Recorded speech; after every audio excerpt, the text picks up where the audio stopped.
Bonjour les élèves. Donc, ce que je vais faire, c'est la question 2 de la leçon 2 qu'on n'avait pas faite la semaine passée. Donc, la question 2, ça dit une balle est lancée dans l'air. La trajectoire de la balle est représentée par l'équation h est égal à moins t au carré plus 8t.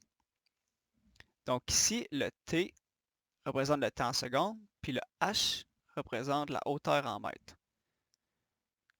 Donc, cette équation-là, on peut le réécrire avec y et x. Donc, ce serait comme cette équation-là serait comme y est égal à moins x2 plus 8x. Mais eux ont décidé d'utiliser h pour que ça représente la hauteur, puis t pour que ça représente le temps.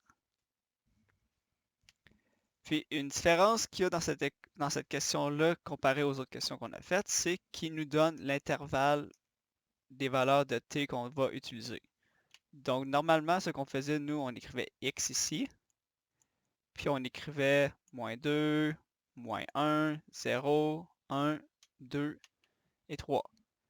Mais cette fois-ci, ce qu'on veut faire, on va écrire t, qui est comme notre x. T, c'est le temps. T, c'est notre variable indépendante. Puis h, ça va être notre variable dépendante. Puis c'est à cause que la hauteur va dépendre du nombre de temps que la balle a été lancée dans les airs. Donc, notre t, elle doit être entre la valeur 0 et 8. Donc, on va utiliser de 0 jusqu'à 8. Parce qu'on veut savoir, la balle, c'est quoi la hauteur de la balle? À 0, 1, 2, 3, 4, 5, 6, 7 et à 8 secondes. OK. Donc là, ce qu'on veut faire, on veut trouver notre valeur de h ou notre valeur de y. Donc, ce qu'on va faire, on va remplacer nos valeurs de t dans notre équation pour trouver h. Donc, une chose qui est importante ici, on veut utiliser le petit moins ici. On ne veut pas utiliser le gros moins parce que le gros moins, c'est le signe de la soustraction. Le petit moins veut juste dire que notre chiffre va être négatif. Puis ce qu'on veut faire aussi, on veut mettre ça en parenthèse parce que t, on ne veut pas mettre le moins dans la parenthèse parce que c'est moins notre valeur de t. Donc, on va mettre notre valeur de t entre parenthèses parce que ça ne donnera pas le même résultat.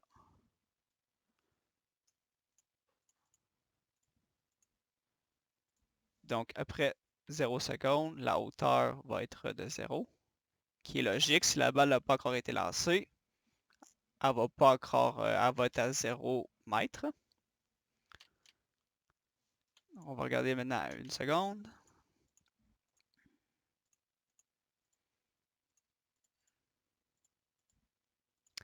Après 1 seconde, la hauteur va être de 7 mètres. Après 2 secondes,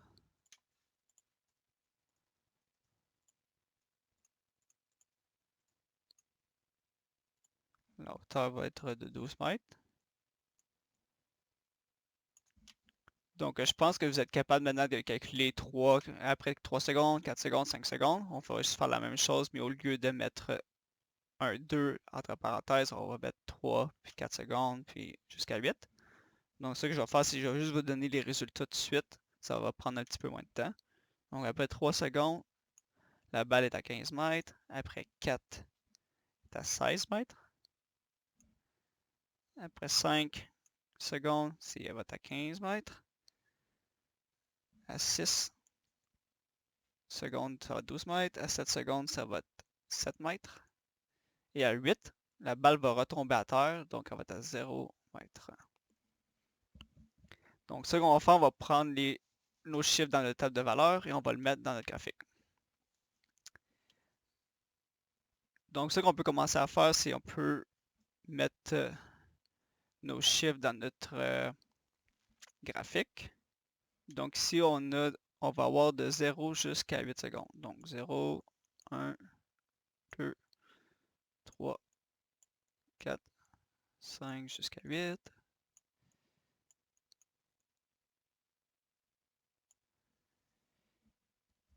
Ici, il faut se rendre jusqu'à 16. Mais si on regarde, on a 1, 2, 3, 4, 5, 6, 7, 8, 9, 10, 11. On a 11 barres. Donc, ce qu'on va faire, c'est qu'on va faire ça à bond de 2. Donc, 0, 2, 4, 6, 8, 10. Puis on va se rendre jusqu'à 16.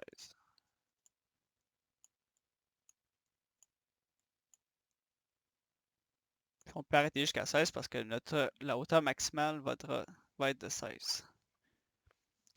Puis ça ici, là, faut pas oublier, c'est la hauteur.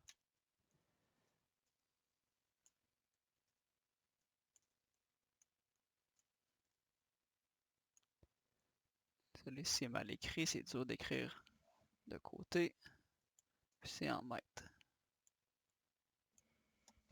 Puis ici, ça va représenter le temps en secondes.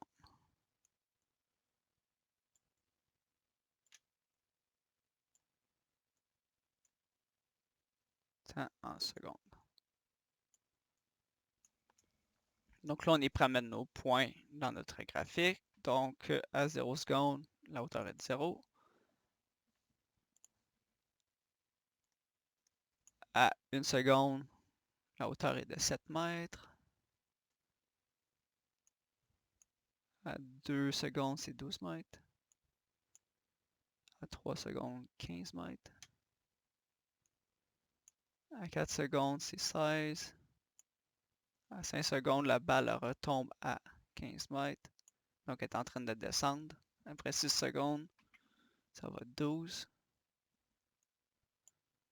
À 7 secondes, elle arrive à 7. Puis à 8 secondes, la balle elle retombe à terre. Donc là, on peut tracer notre parabole.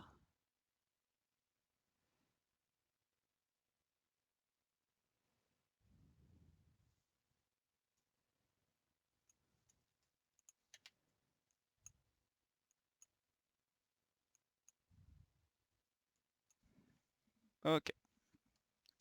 Donc, première question. La première question, ça demande à quelle est la hauteur maximum de la balle. Donc, la hauteur maximale, ça va être ici 16, parce que c'est notre sommet, c'est là que la balle va aller plus haut, c'est le plus haut point de notre parabole. Donc, notre hauteur maximale va être 16 mètres.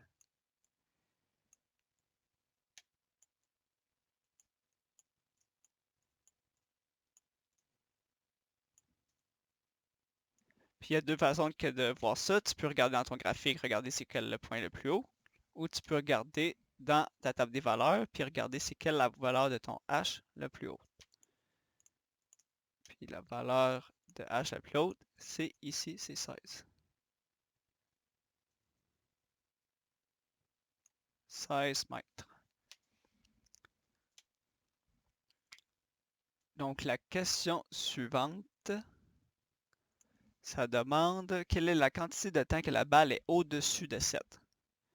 Donc on veut voir par combien de temps la balle est en haut de 7. Donc on ne peut pas calculer 7, il faut que ça soit en haut de 7.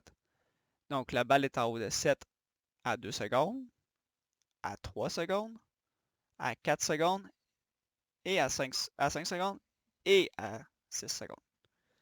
Donc tout ce moment-là, la balle est en haut de 7 mètres. Donc la balle est en haut de 7 mètres de 2 secondes à 6 secondes. Donc la balle est en haut de 7 mètres pendant 1, 2, 3, 4, 5 secondes.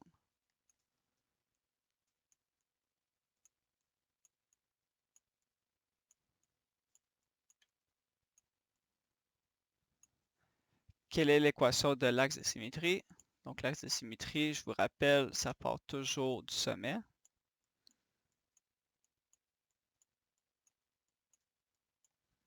Puis on peut regarder c'est quoi la valeur de x, où la ligne verticale, donc ton axe de symétrie, est.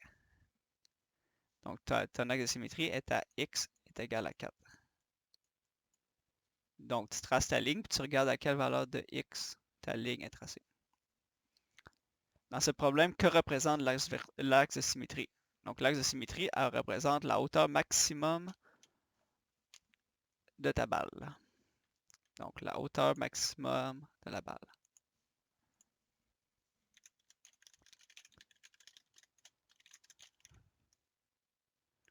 Maximum de la balle. Puis, quelle est la hauteur de la balle après 4 secondes?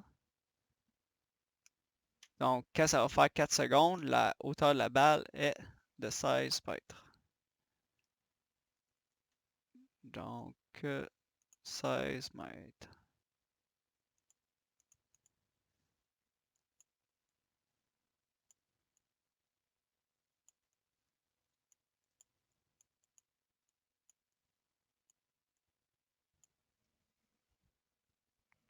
Donc, c'est tout pour cette question-ci.